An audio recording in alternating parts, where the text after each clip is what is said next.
Good evening. Who knew when he pushed the No Child Left Behind Act that President George W. Bush was really looking out for himself? Our fifth story on the countdown, the president's petulance against Congress, against Democrats, against anybody else he sees thwarting his own id, devolving from last week's buffoonish door slamming to a level meriting the use of the word tantrum. He has today accused his critics of wasting his time. The president this morning, after meeting exclusively with Republican congressional leaders, one might say in a partisan manner, to discuss the S-chip bill, the president slamming the Democratic leadership for its clearly warped priorities, trying to end the war in Iraq and investigating corruption in his administration. The House of Representatives has wasted valuable time on a constant stream of investigations, and the Senate has wasted valuable time on an endless series of failed votes to pull our troops out of Iraq. Maybe that's because Democrats regained control of Congress on an anti-war mandate last year, and many within the party believe the leadership is not doing enough to end that war. Of course, logic is not something to expect from a chief executive who makes a habit in one sentence of blaming Democrats in Congress for how much they are doing, and then in the next for how little he claims they are doing. They have not been able to send a single annual appropriations bill to my desk. And that's the worst record for a Congress in 20 years. Something the president had no problem with when the Republicans were in charge of the last session of Congress. Mr. Bush also criticizing the Democrats for perceived injustices that haven't happened yet. Spending is skyrocketing under their leadership. At least proposed spending is skyrocketing under their leadership.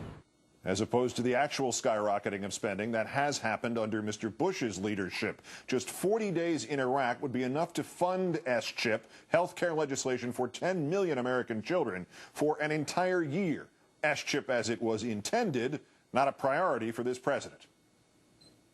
After going alone and going nowhere, Congress should instead work with the administration on a bill that puts poor children first.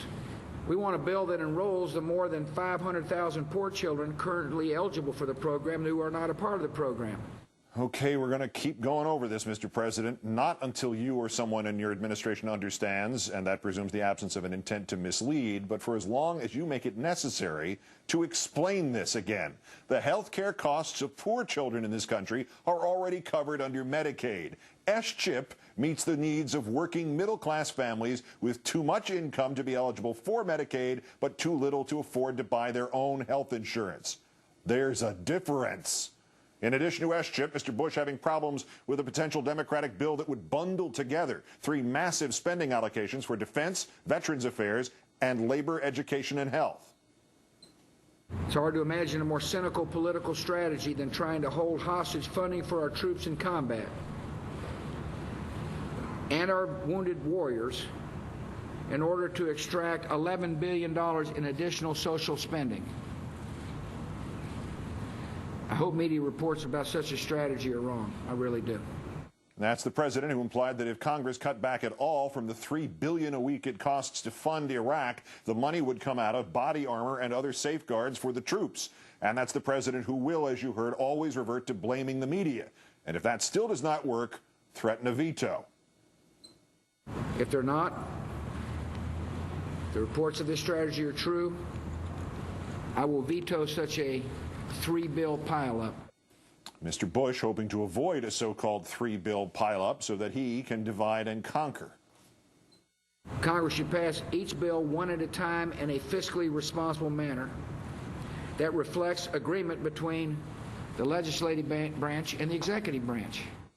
By the way, you guys in the back chime in anytime you want to. And by agreement, Mr. Bush means do it his way. By fiscally responsible, he means spend $200 billion, no questions asked, on just the coming year in Iraq. I know some on the Democrat side didn't agree with my decision to send troops in, but it seems like we ought to be able to agree that we're going to support our troops who are in harm's way. Of course, there's always that option of supporting the troops by removing them from harm's way, by bringing them home, and stop getting them killed on your watch, Mr. Bush. This is normally the portion of the newscast where we'd call the Democrats' response, rather the lack of a proportional response, into question. Not so tonight. Speaker of the House Pelosi, at the end of a news conference this afternoon on toy safety, a fitting irony given the level of maturity the president exhibited this morning, giving as good as she got. The poor president. Poor president. You would think that the President of the United States would take some level of pride in the bipartisan accomplishments of this new direction Congress. He signed the bills.